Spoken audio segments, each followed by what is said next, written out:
Hey, Ellen, I'm about to introduce to you an amazing friend of mine. This guy can bring an entire community together with just his smile.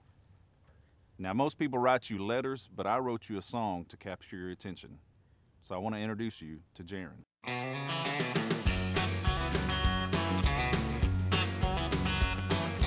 I was born way down in Louisiana, in a little town not far from New Orleans.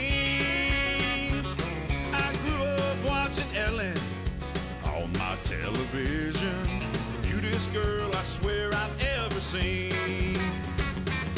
Ellen, oh Ellen, I love the way you give to those in need. For you I'll sing and dance, just give me a chance. Hey Ellen, be generous to me. I was born to sing for other people. Give me a key and I'll break down the door. I'm talented and funny, just never had the money. Ellen, I'm what you've been searching for. Ellen, oh Ellen, I love the way you give to those in need. For you I'll sing and dance, just give me a chance. Hey Ellen, be generous to me. Ain't looking for a handout, work hard to be the best. Give me an opportunity, just watch me do the rest. Ellen, I love the way you give to those in need. For you I'll sing and dance, just give me a chance. Hey Ellen, be generous to me. Hey Ellen, be generous to me. Yeah.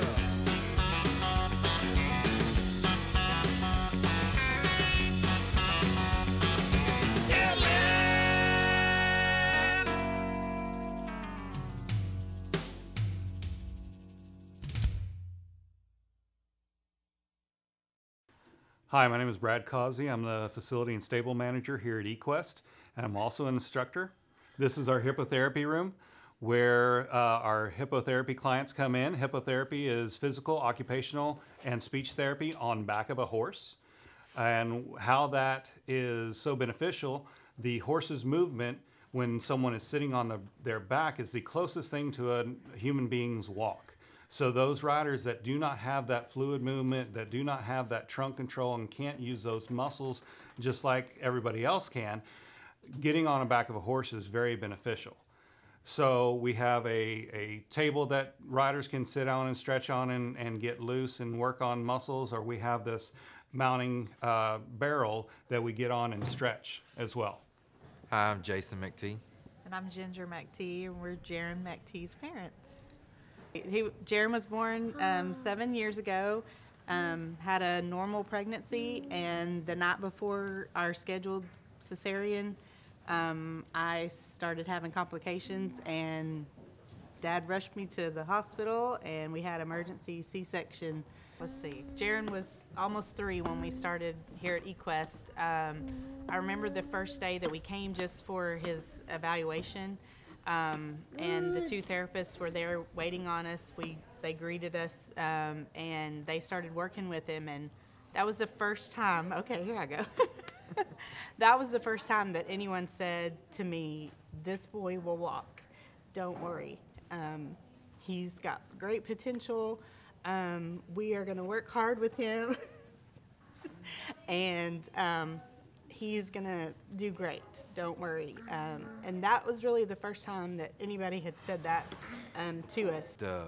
You know, It's really expensive. really expensive. So Some things people don't know is insurance doesn't pay for stuff like this, for hippotherapy. They don't pay for speech, occupational, and physical therapy.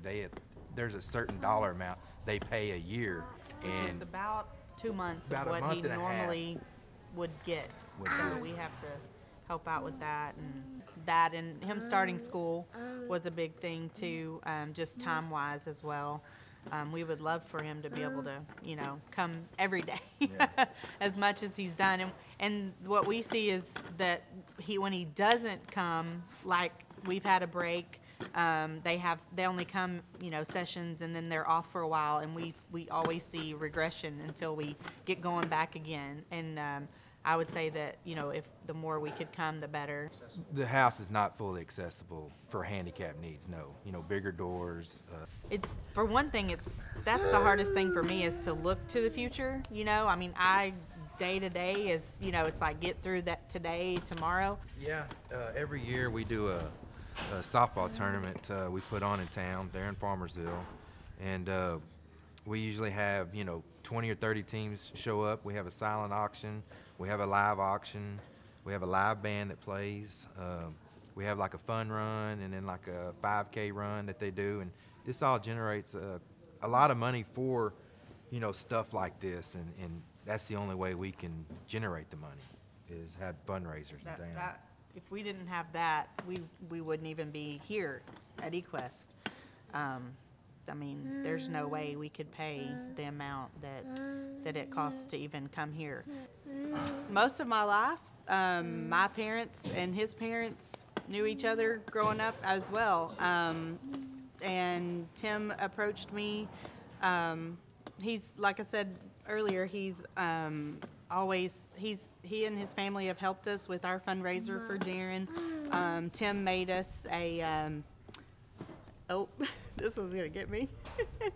I should have told y'all this a long time ago, but he called me one day and said, "Where are you?" And I said, "I'm headed up to the baseball field." And he said, "I'll be right there." I said, "Okay." No idea.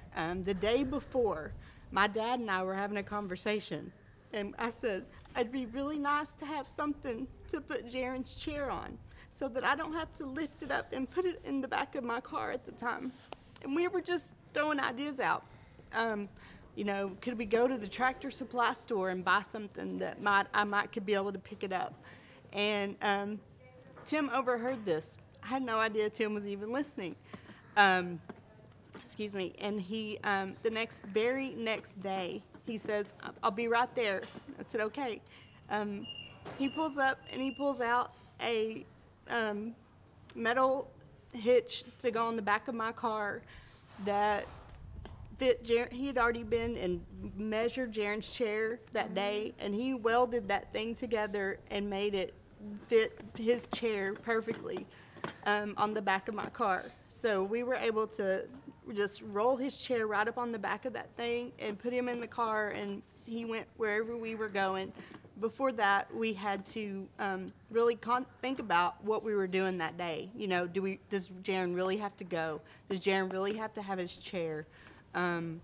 Because at that time he was young enough that we could hold him, or you know, things like that, and that made it where we could just say, "Hey, he can go with us." And I mean, so that was a big deal for us. And then I took it off the car one afternoon to help a friend move, and came back later and it was gone. Out of the front yard, right by the highway. I mean, somebody walked up and picked it up, and we called the police. You know, it was a piece of metal. I guess they took it and sold it for scrap. I don't know. I mean, everybody in town was just like, "I can't believe this," you know, and everybody knew that was mine. I mean, everybody knew my car because of this thing on the back of my car. And guess what? Tim was the last person I wanted to tell because I felt awful that he had done this. And my family called him and said, "It's gone." And the next day, he had me another one.